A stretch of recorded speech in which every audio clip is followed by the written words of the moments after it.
They have the scoop and they're ready to go. It's the generic theme park new show. Wonderful. I need to commission Evan to do a ukulele cover of that and just use it every time. Yeah. So Okay. you're on our new generic theme park news show, or as our snappy acronym is, GDPINS. God. GDPINS has a nice ring to it. That's a better acronym phonetically than So You Want to Be an Imagineer is. Or Monsters Inc. Laugh Floor. Oh, God. Yes. All right. So, folks, I cannot promise that this is going to be weekly just because I don't know. I don't think that there's going to be enough news to do this weekly, but honestly, I'm kind of experimenting around with the format because I've wanted to cover theme park stuff for a long time. And Evan and I actually, back in the day, tried doing this for about a month where we were doing like weekly coaster coverage. And honestly, we ran into kind of the same problem of like, there's not really a lot to talk about. But we're lumping in everything Disney, Universal, and all the other theme parks into this new show. It's going to be weekly, maybe. We'll see. This isn't a very compelling intro for the pilot episode. All right. So, Monkey, let's just go ahead and get started. It's the IAAPA 2022 recap, a.k.a. we're actually just going to talk about the 2023 coasters because really the thing that I learned with IAAPA as far as like looking into it, as far as stuff to cover for the podcast, IAAPA is like much more of just like a generic industry trade show than it happens to have rides. Right. Than something like Comic-Con or D23, where it really is just like industry professionals in that kind of setting.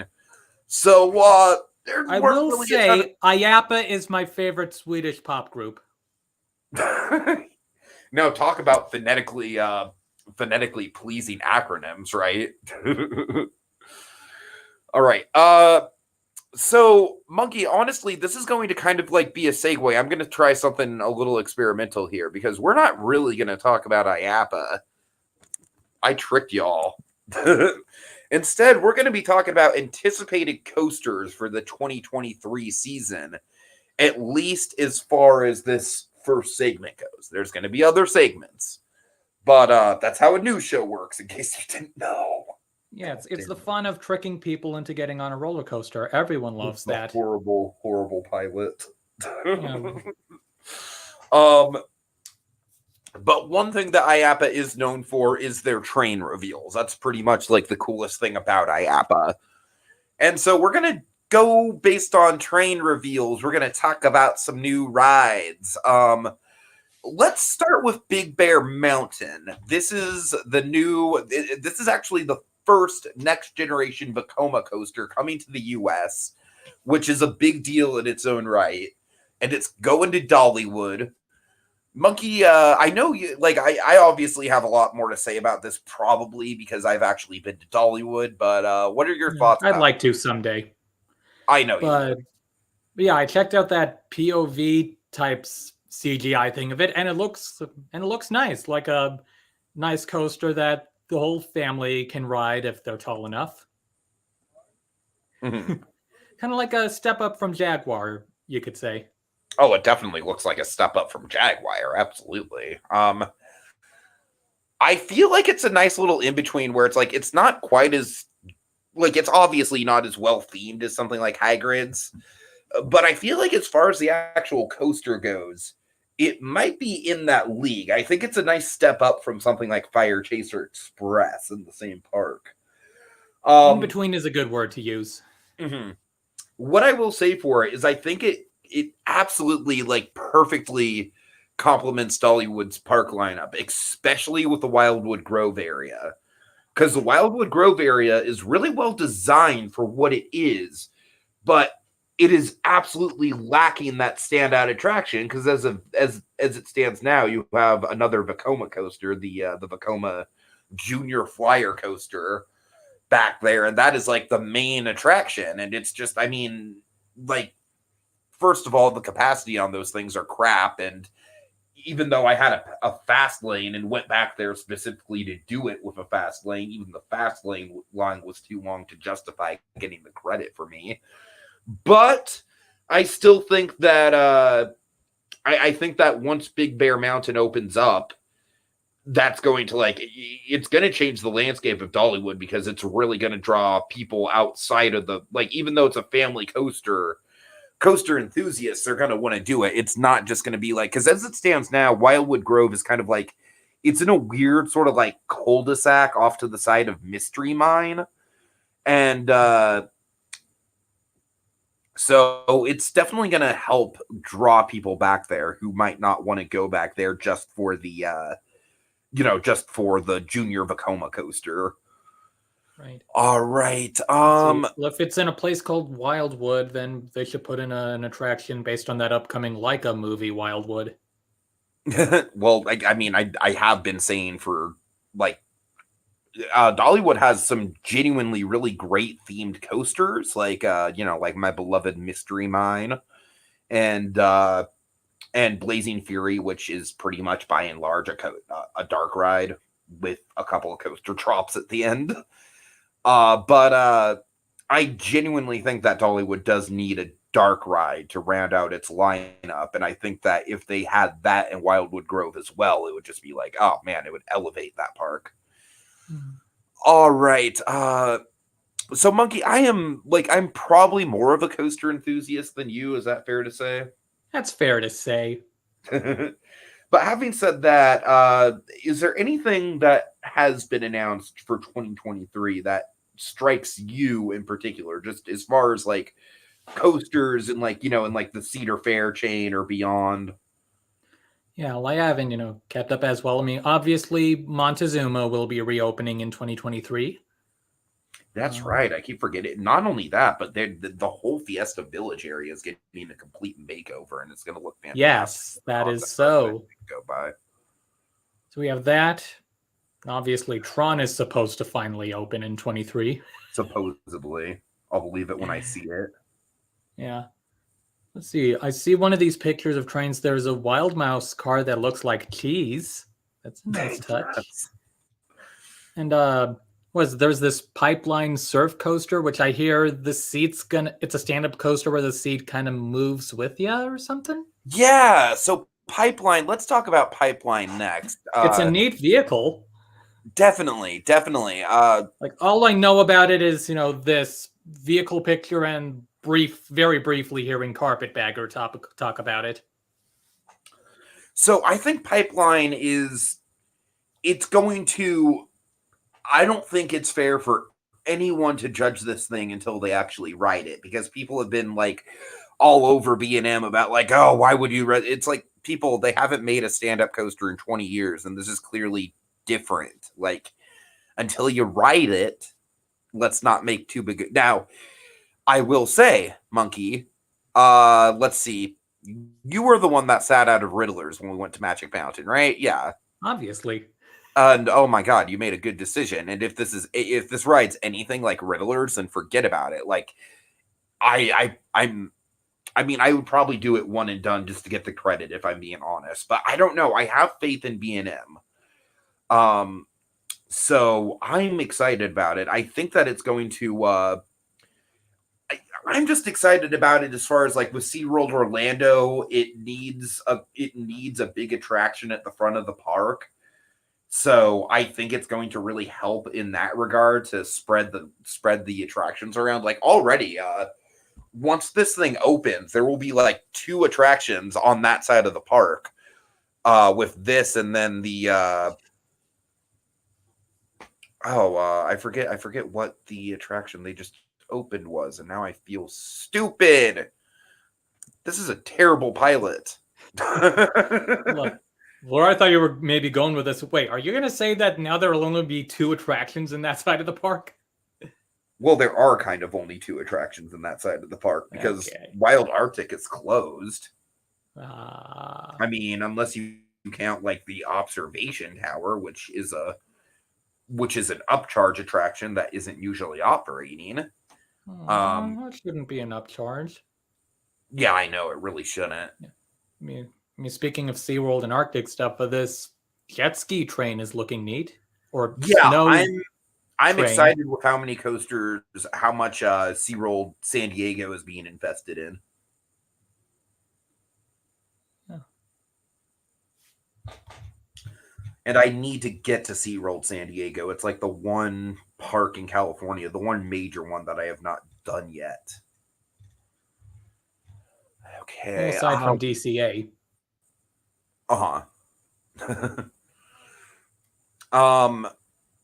Wildcats Revenge. That is the big one for me.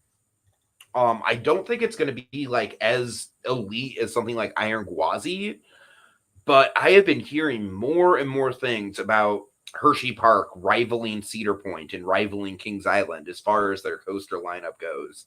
And this was before Wildcats Revenge got announced. So like Wildcats Revenge, like that to me just makes Hershey Park just an absolute must visit. And I actually have friends in the area, so what?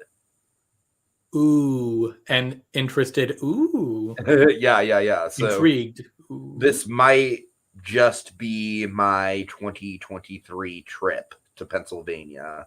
It might just have to happen because I keep hearing really good things about Hershey Park. Honestly, the town of Hershey, Pennsylvania, just as a whole seems really cool. Like it's because they like all of Hershey, Pennsylvania is themed to Hershey, not just the park. You have this giant, like fierce wildcat on the front of the train. So the train is think that train is amazing. It's funny to think that vicious wildcat is like, buy Hershey's chocolate. Like that contrast. I think there was a rumor that it was going to be themed to Twizzlers. And like the two sides of the RMC rails were going to be like different flavors of Twizzler. I actually think that would have looked neat. I really do. Like honestly, if I have one complaint about Wildcats Revenge, I think the trains look amazing. I think the paint scheme is honestly a little generic for an RMC. I don't know. Like I'm a big fan of the RMCs that have like the like Iron Gwazi. I love the purple. The purple on Iron Gwazi just really pops. I don't know. I'm a big fan of like the more colorful RMC paints. Yeah.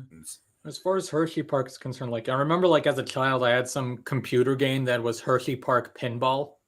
Really? That's funny. Yeah, I think that was kind of like my initial exposure to the existence of Hershey Park. Hershey Park is where the roller soaker was, I believe. Sounds right. Mm-hmm. Yeah, and of course the Omnimover type thing.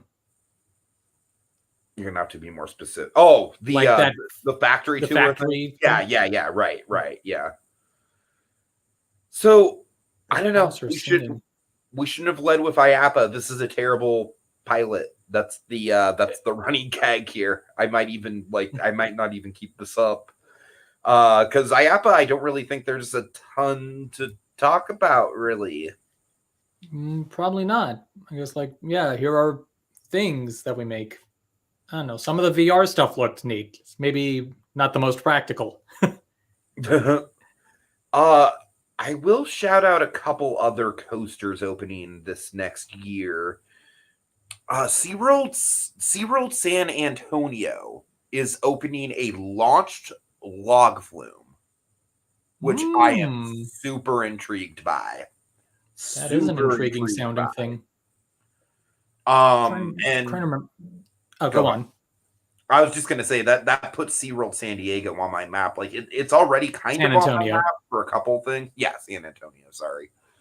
Like obviously the big thing in San Antonio is Fiesta Texas for me. But I'm not gonna lie, having two relatively high profile parks in the same city is definitely enticing. Yeah. Do we know when that Mattel park is opening? Oh yeah, I keep forgetting that's a thing. It's 2023. Okay, so it is in 23. Yeah. That could be fun. Do you remember where that is? Somewhere in Arizona. In Arizona, right. It's like the first thing in Arizona that's actually like genuinely, if I was in Arizona, I'd be like, oh, okay, we can go to the, because castles and coasters, it's whatever, it's like if I happened to be in Arizona, I would go to castles and coasters, but like, like with Mattel, I'm like, all right, let's do it. I'd be enthusiastic about it.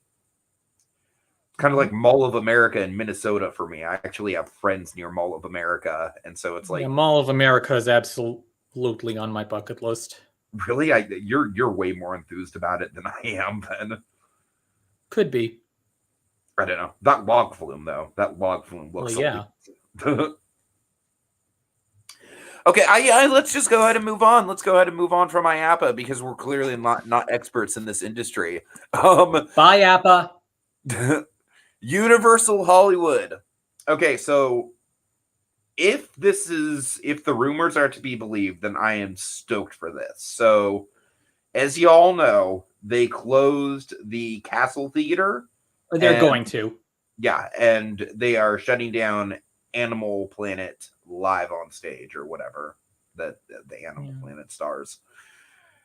And the rumor is that we are getting our own version of Velocicoaster, except it's going to be themed to Fast and the Furious. And the one thing about the rumors that I am worried about is that they say that a big focus is going to be on drifting. And that's cool, but Velocicoaster is not an elite coaster because it has any sort of gimmicks whatsoever. Velocicoaster is an elite coaster because of its design, because of its layout, because of how all the elements come together. So I don't know, as much as like the thing about this ride that I'm most looking forward to is the prospect of it literally like you starting on the upper lot and the coaster itself going down to the lower lot and then back up to the upper lot and maybe some cool interactions with the escalators along the way. Yeah, that does sound pretty cool. That's a cool idea. That would be just an elite coaster setting.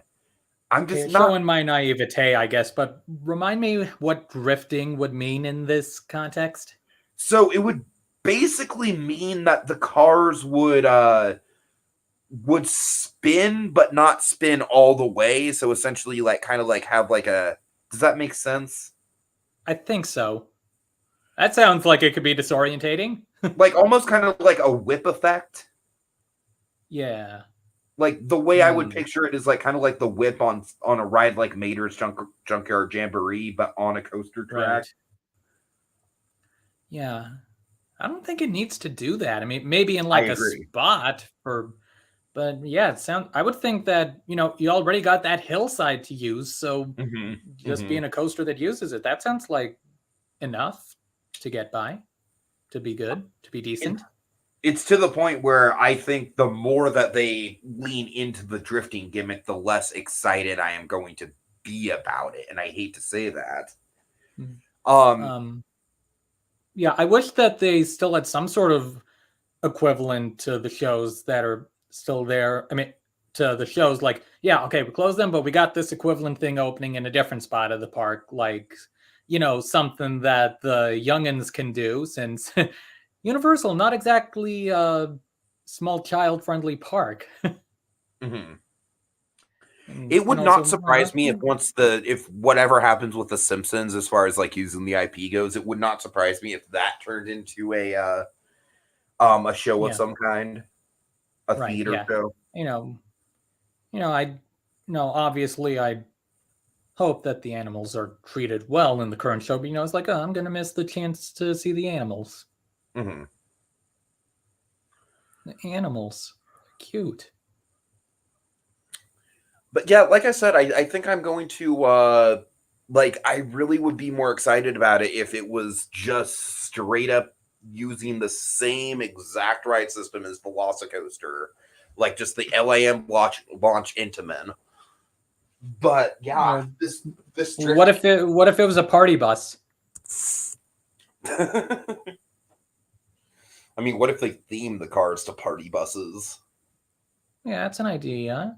You get those lights, wrapping around the starway. Ooh, that would actually. Ooh, I could see that. Yeah, that would be I cool could at really see night. that now. God damn it.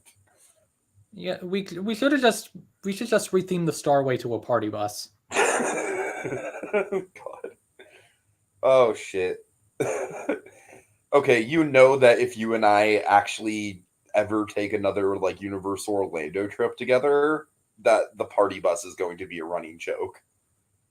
Yeah, I'm already like, this is only the second video where we're using it. I'm already thinking to myself, don't run it into the ground. Do not run it into the ground.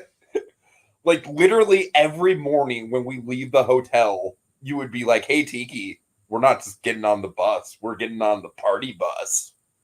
And you know the great thing about this party bus is she's a mom. Oh God!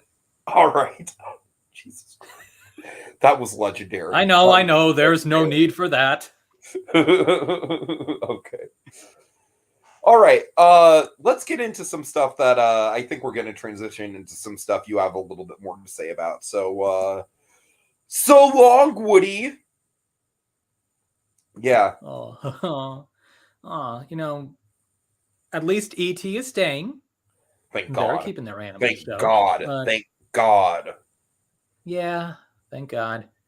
I absolutely get that. Yeah, this space could be used for other better things, and maybe the child-friendly question rises again, but I don't feel it as much with this for some reason. You know, I'm I'm still nevertheless like, oh, George. Yeah. As I feel you. Yeah, like as someone who was raised like from as far back as I can remember on Curious Hmm. George. So Hmm.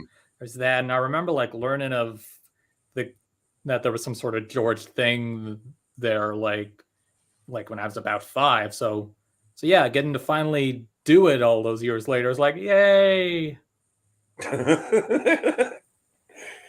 Oh God. Um. So I actually am pretty thoroughly convinced that whatever does end up replacing KidZone is going to be a family. Like I it's, I think the best case scenario is going to be it's basically going to be like the Seuss landing of the park. mhm. Um, Like I I said got in to the admit, last podcast, it could be a nut house coast, a nut house. Woody Woodpecker's Nut House, Trackless Dark Ride or something. I've got to admit, I'm wishing. I'm worried about like if they just do cheap makeovers. Like if they retheme the playground and retheme the coaster and call it a day. I don't think Universal's going to do that just because frankly that would be a Disney move. You're not wrong. Shade. Shade Disney, I mean, shade. granted, this is immediately behind the Simpsons ride. So, True, true. Um yeah, to I think there was a period of time where, you had the Barney show right behind the ride with Great Scott, a dinosaur. know, right? I think one thing is that you have obviously not been to Halloween Horror Nights, but I think this is going to make a crowd control fucking nightmare for Halloween Horror Nights. Because like one of the main arteries of Halloween Horror Nights is literally just using KidZone is like a branching off point to get to like the main two soundstage houses. So I genuinely Hmm. have no idea what the hell they're gonna do as far as that goes. I am both intrigued and terrified because crowd control at Horror Nights is already a major issue. But I first of all, other people have been pitching this, not just me, but I genuinely think that the entrance to ET should be rerouted to Production Central just because Not a bad idea. I feel like that way you can just have all that area to work with and you wouldn't have to worry about like the thematic consistency of having, ET just kind of like awkwardly stuck back there. Yeah, tucked away as it is. Uh-huh. Um and like as far as like SpongeBob store pants and the KidZone pizza company, fry company because of the pizza fries. I wish it was a fry company. I trust fries more than I trust theme parks more with fries than pizza. I did not trust the pizza fries. I've heard rave things about the pizza fries. I still do not trust them enough to get them. I know that's heresy. But yeah, I think that I think if we remove the SpongeBob store and the pizza company and animal actors, honestly, long term, I mean, you're looking at a ton of room. I both hope and don't hope that Pokemon goes in this place. I think it would be a good fit for the park, but at the same time, I think this footprint is like, I think Pokemon could deserve something more ambitious than this footprint has to offer.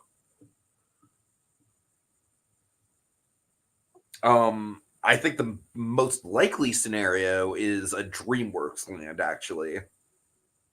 Yeah, that sounds definitely like a thing they would do. So I think they were using the old Barney space as some sort of DreamWorks thing. They were, yeah. Yeah. That's where they relocated the Shrek and Donkey meet and greet, actually.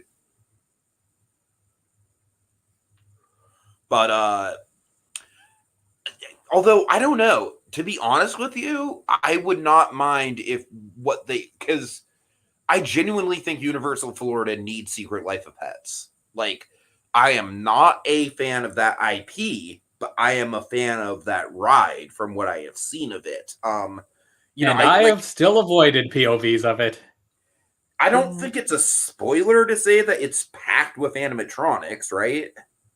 I've heard, yeah. So, I mean, like, I don't know. I would love to have the Secret Life of Pets in Florida.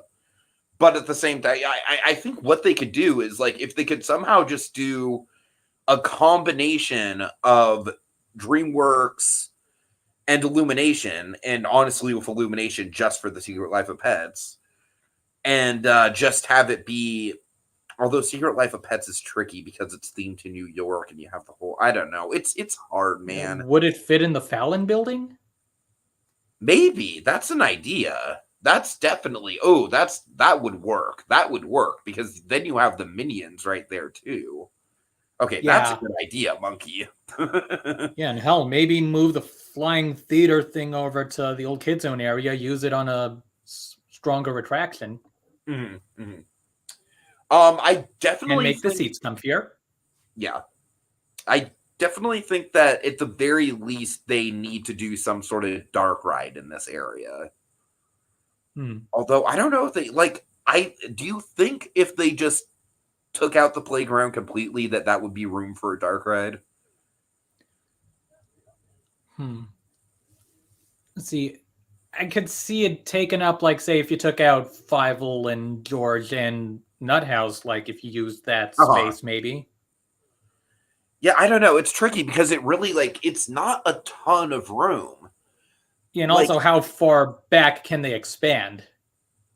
Well, like I said, I think the tricky part of that is the Halloween Horror Nights factor. There's a lot of room back there, but you use it for Horror Nights cues. Maybe there's a way to pull off both. I genuinely don't know. Like I said, I have no idea how they're going to deal with Horror Nights crowd control when this is under construction, whatever it is. It's a situation I do not envy the management of Universal having to deal with. Because when I actually did Horror Nights, I was like, okay, this is like a main artery of the entire event right here. All right. Yay, arteries. Okay, so let's talk some Disney. Now we're gonna get a little bit pessimistic at the end because honestly, I don't think it's a stretch to say that Disney's really been fucking up recently. I really don't think it's a stretch to say that. Yeah, and you're surely going to be more pessimistic than I. But nevertheless, there's definitely room for improvement. Let's talk about this weird thing that they're doing with I don't understand this at all. If anything, it should be the other way around. If anything, they it would make sense if they opened Toontown but didn't have Runaway Railway quite ready. How the hell are they opening Runaway Railway and not opening Toontown? Well, I guess because I'm pretty sure they started railway construction sooner than. I know, like logistically, but I'm just saying as far as like funneling guests to it. Let's see. I could see the pathway being not too difficult for getting it over from the train bridge to railway. Like, and maybe there's an appeal of like, well, people have complained about us, having lands open and not the attraction, so let's actually have the new attraction open, but not the land. And also, yeah, however it goes. So, and now for me, it's the question of, well, okay, if I'm going to plan this out, do I go when railway opens, or do I wait the couple months for the rest of it to open so I can see the DuckTales kids inside the boat?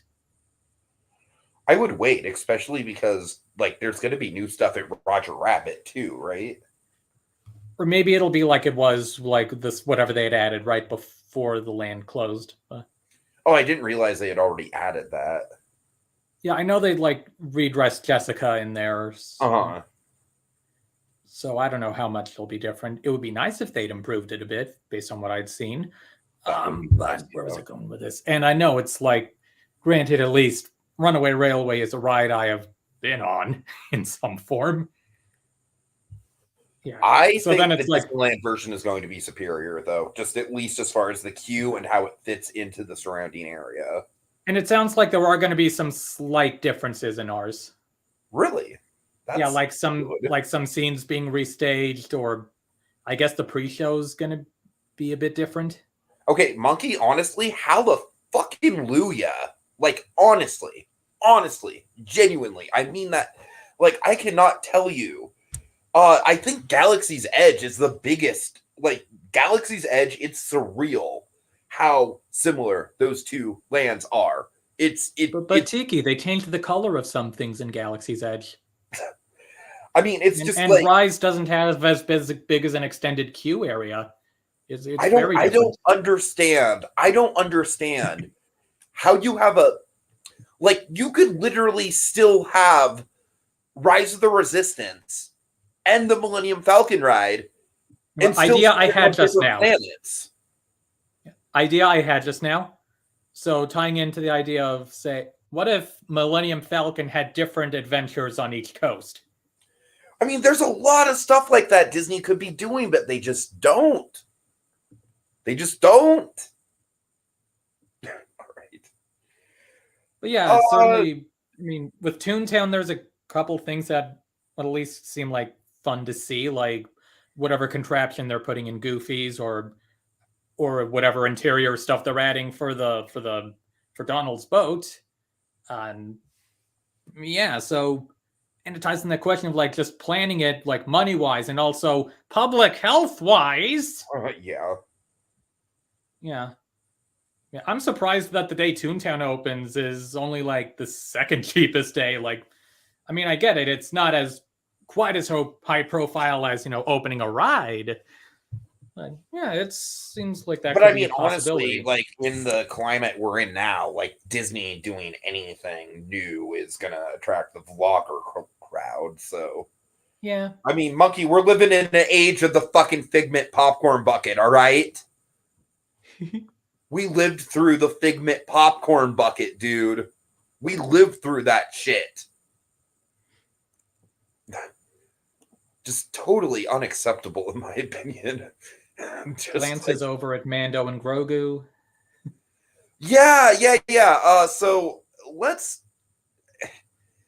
I don't know, Monkey. Just generally speaking, like obviously you're closer to Disney than I am. Yeah, and I'm, to kind of contrast it with you, I'm not quote unquote out of the Disney cult, even though there's definitely problems with this company.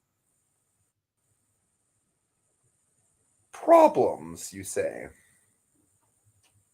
I promised you I was going to be diplomatic about this.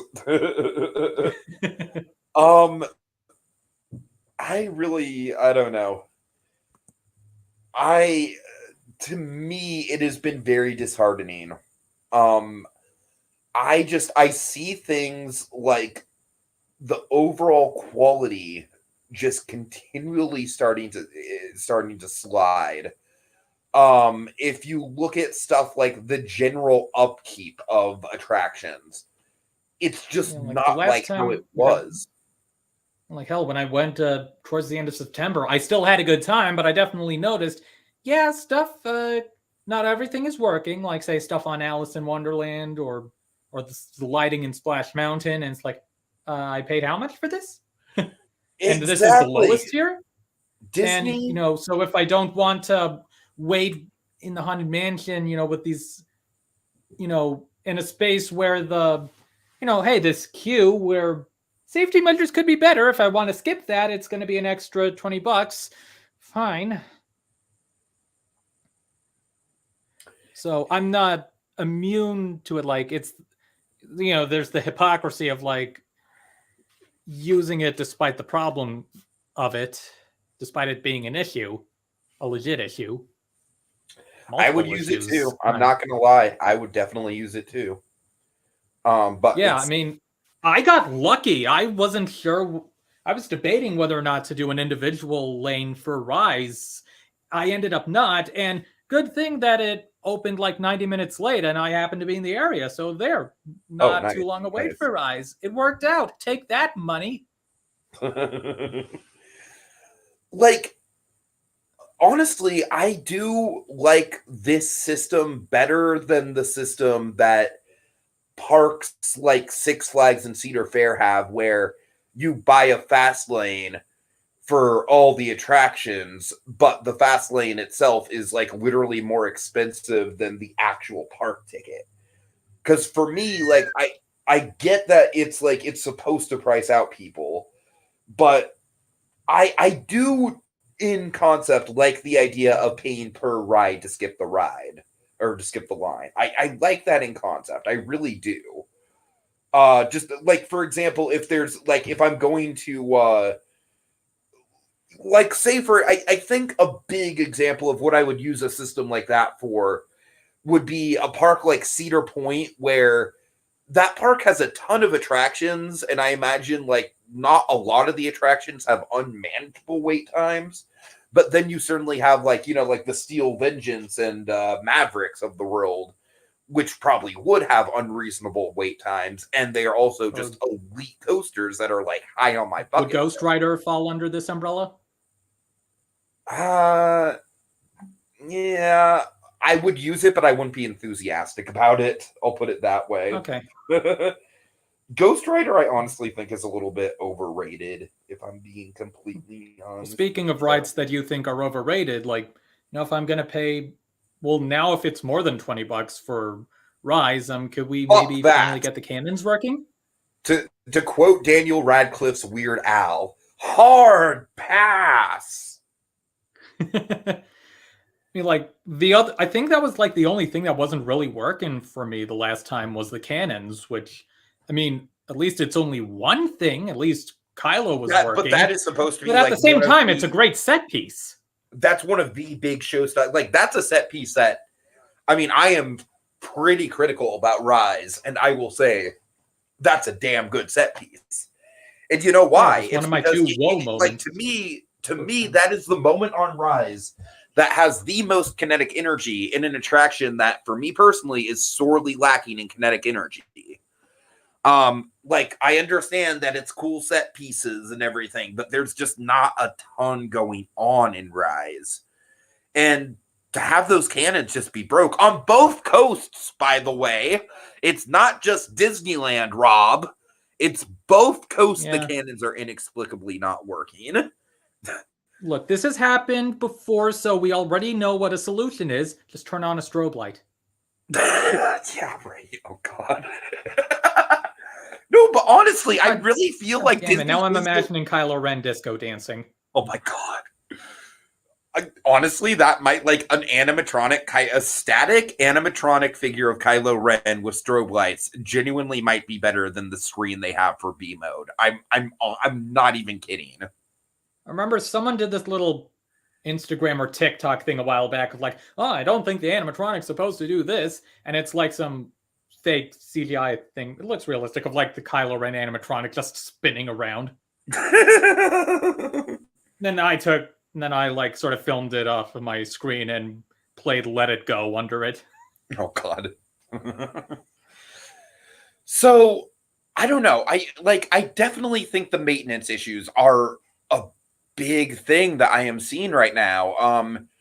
Like Splash Mountain, they're just basically letting, like, I honestly think that Splash Mountain, from what I have seen and what I have heard, it's like, if you're gonna close it, just fucking close it. Because at this point, by them keeping it open and clearly just neglecting any sort of maintenance on it at all, like, it is, I mean, and maybe they want to tarnish the attraction's reputation on the way out. Maybe that's the goal. That sounds like a conspiracy theory, so I don't want to like be, but I don't know. It's just like, I mean, on the other hand, the Florida subs.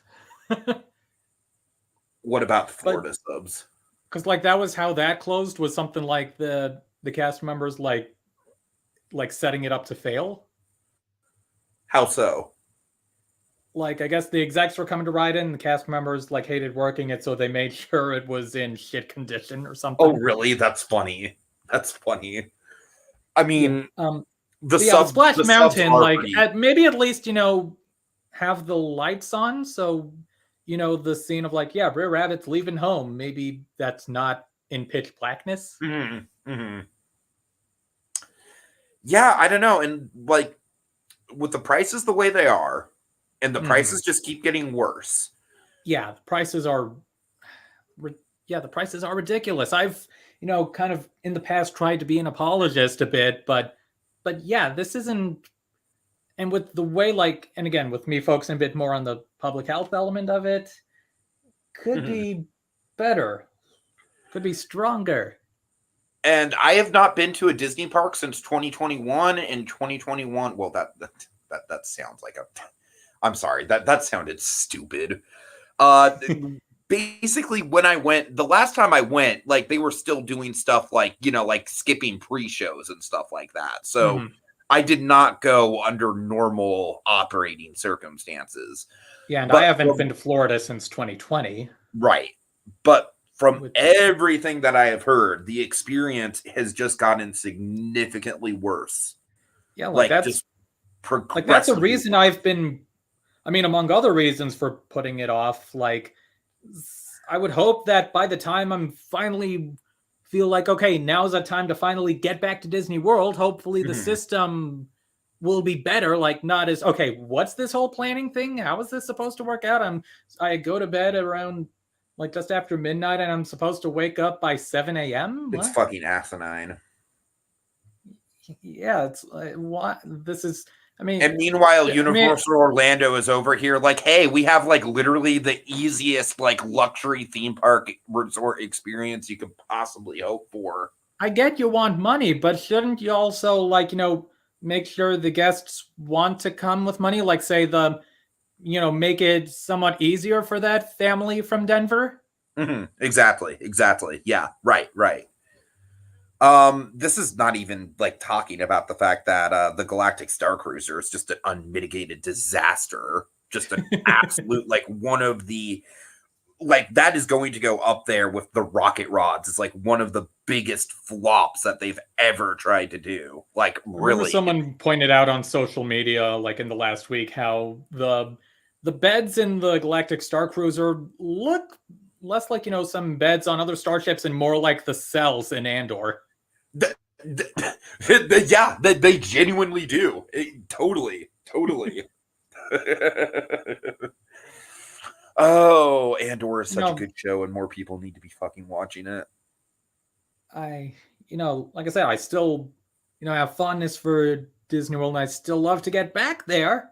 It'd just be nice if, they helped make it seem a bit easier. Like a bit, like not quite as costly or easier to plan.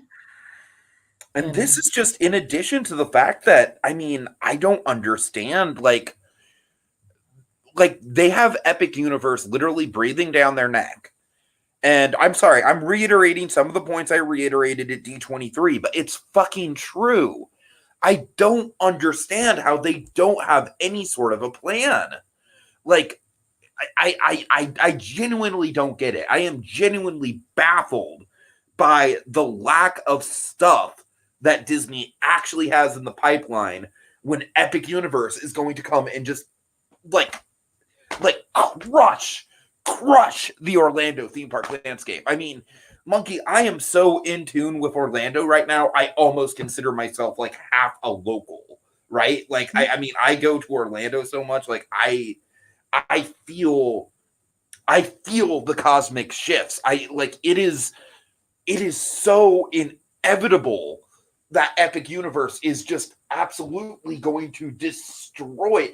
I'm not saying Disney World is going to go bankrupt or that people are just going to stop going to Disney World. I'm not saying that. But I'm saying that Epic Universe is going to, it's going to take a significant hit on Disney's business.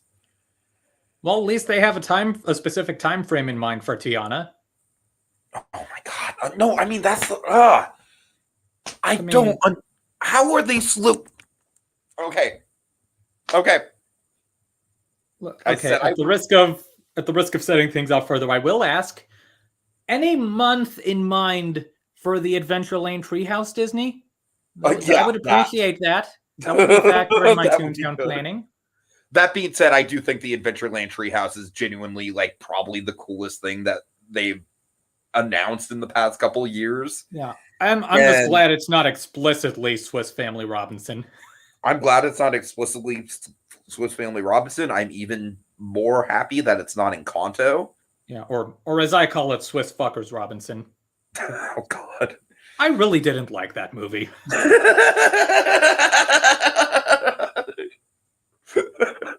All right. Like Encanto, I think absolutely deserves an attraction, but it deserves a full-scale e-ticket dark ride, in my opinion. But yeah, but we don't talk about tree houses, apparently. No. And honestly, I do think that idea. Yeah. If there's any sort of like bedroom in the Adventureland treehouse, someday like surprise guests by having John Leguizamo in one of the rooms dressed as Bruno. God. So I'm gonna have to talk about the man monkey. I'm sorry. I'm gonna have to talk about him. I'm gonna have to bring up his name. I'm sorry. This is gonna be the last thing that I round out this episode with.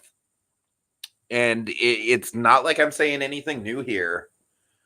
But holy shit, can Bob Chapek please just get fired? I mean, yeah. I mean, obviously, who's the successor going to be? But yeah, it's a good time to move on. Like I still remember spring of this year. So you know what's so wild about Chapek to me is that the dude hasn't even been there that long, and he has caused so much damage. I mean, not just to the parks, but he has actively just turned everything that Disney is associated with into product with a capital P.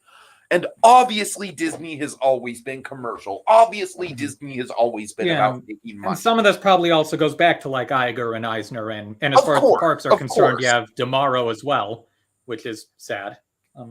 Definitely. A lot of it does go back to Iger, but I think with Iger, I don't know. Like, I feel like Iger at least had ambition. I don't agree with everything that he did, but he at least was passionate about what he was doing. Whereas with Chapek, I just really get the feeling like the dude is just like, I mean, he just, even the way he speaks is like a corporate robot. I mean, first of all, the dude just flat out, like, let's just address this right now. I mean, I don't want to like judge anybody for this, but he's just straight up unlikable, just as far as like his body language and his mannerisms and the way he talks. And I don't know. I can't speak for that stuff, but yeah, some of the stuff he's decided to do, not endearing. I mean, There's just something about just the way that he presents himself. I'm trying to think. So what points does he have going for him aside from wanting to do more Muppet stuff? I mean, nothing. And I don't mean like, oh, he's making us more money. So, not But that's going to be a very short-term thing. Yeah, I mean, they're making more hey, money because they've literally like driven up the prices on everything to a ridiculous amount, but that is absolutely not sustainable. Wouldn't it be nice if there was a way to make money, but also still doing a way to keep good PR? Yeah, it's almost like what the company was like pretty much entirely until he got into office, right? I'm not sure exactly on that, but no, I know. At the very least, it's Maybe not a bit like hyperbolic. crazy specific planning you have to do at Disney World. Right, yeah. At least not as much. Okay, so here's the thing. Like, I don't know how cognitive you are about the Eisner era because you are a few years younger than me. But man, like I was like kind of like coming of age in the Eisner era, and I remember just hating Eisner when I was a kid. And oh my god, Michael. Did you get that Roy Disney letter or whatever he did? Right. But Michael, Eisner was so much more of a visionary than Chapek will ever be, ever. I wonder how much of this applies to Frank Wells being there and then his loss. Oh, I'm sure a lot of it does apply to the Frank Wells factor. That's obviously something you have to factor in when it comes to Eisner. Like I remember last month watching The Ghosts of Buxley Hall, and like I knew Eisner and Wells really played a part in saving Disney, but watching Ghosts of Buxley Hall, you realize, wow, they really did save Disney. yeah. So I don't know. That is like my main. Like I feel like above everything else, above the decision making, like. Although there is one thing that I want to end with is like the most negative note and the most serious note, I think. But frankly, I just don't think that Chapek carries himself and has any sort of ambition or drive or, I mean, literally his one motivation is just money. He is like the most Mr. Krabs CEO that we have ever had for Disney. And let's get into most serious thing, which is the layoffs, because I cannot tell you cast member issues. What? Yeah, really all the cast member issues. Of course, yeah, the cast member thing. Yeah, treat and pay them better, can we? I want to give cast members a ton of credit because through all of this bullshit, the general vibe that I have had from vloggers is that, yes, you can sense that there is pessimism in the air at the parks. But at the same point, the cast members are still doing everything they goddamn can. And they are still on point, and they are still trying to provide as much as they can given the parameters of their situation. So by and large, I like the cast members just deserve a ton of fucking credit. And I cannot tell you how infuriating it is for me, this whole idea with Chapek, where it's like, you know, we're gonna keep all the top level jobs the same. Those aren't going anywhere, but we're gonna have to cut everywhere else. I'm like, you motherfuckers are what put us in this position to begin with. It is the high up people that put the company in this position. Yeah, to quote a content creator I've enjoyed throughout a lot of the years, what's the point of grossing over 1.1 billion with a B dollars at the box office, or however many billions of dollars it was at the box office, if you're not going to use it to bail yourself out of emergencies? Yeah, I don't get it. I don't know.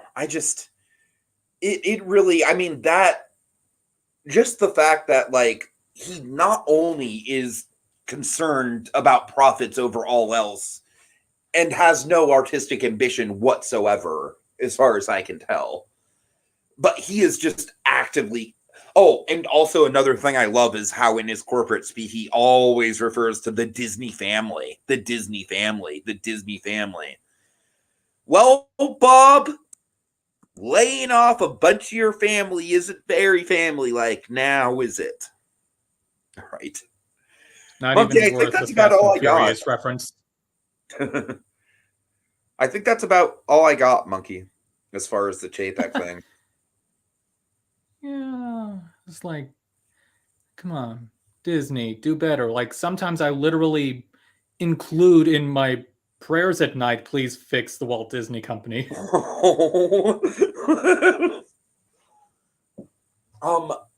I really do think it needs to start with the management, man. Like shit is not going to get better if we don't fix the management. Like if the same people are running this shit, it is just never going like. And that's why I was so infuriated with his whole thing of like making sure that we all knew, like, hey, don't worry, all the higher up people are fine. Don't worry about them. You're assuming we were worried about them? I know, right? I mean, that's obviously not how he phrased it, but Yeah. God. Yeah. Yeah, That would be funny. Here's an idea. If you're a good boss, that would set a good example for you. You know, that would be some good PR for you if you're not just profitable, but also able to give some good product experiences and good and have satisfied employees. Good experiences for them. Treat them well. Pay them well. Yeah, there's got to be a way to manage that. Yeah, some way. Idealism. All right. Well, I'm not going to lie, folks. This has been a little bit of a shit show as far as a pilot episode, and I am not entirely convinced that this format would work long term as a weekly show. Not weekly, but I don't know. I still maybe think on there's occasion. merit to it. Yeah, it sounds like something that's worth doing on occasion, perhaps. Maybe monthly. Or every few months. I think that's, I don't know. A little too much? Okay. But we'll see. And I don't think it'll be just, like, honestly, Monkey, I'm sorry, I'm not trying to, like, discredit you or anything, but Evan is way more in the know about the coaster community than you are. So I'm sorry. He might be a better co-host. I get it. Kind of thing. I get it. So, but I appreciate you coming on nonetheless, Monkey, especially because I know you've had a couple reservations about it, and I hope I wasn't too ranty at the end there. Yeah, not too ranty. All right. Okay, y'all. Thanks for tuning in. Not too ranty. Thursdays at 8. Generic theme park. New show.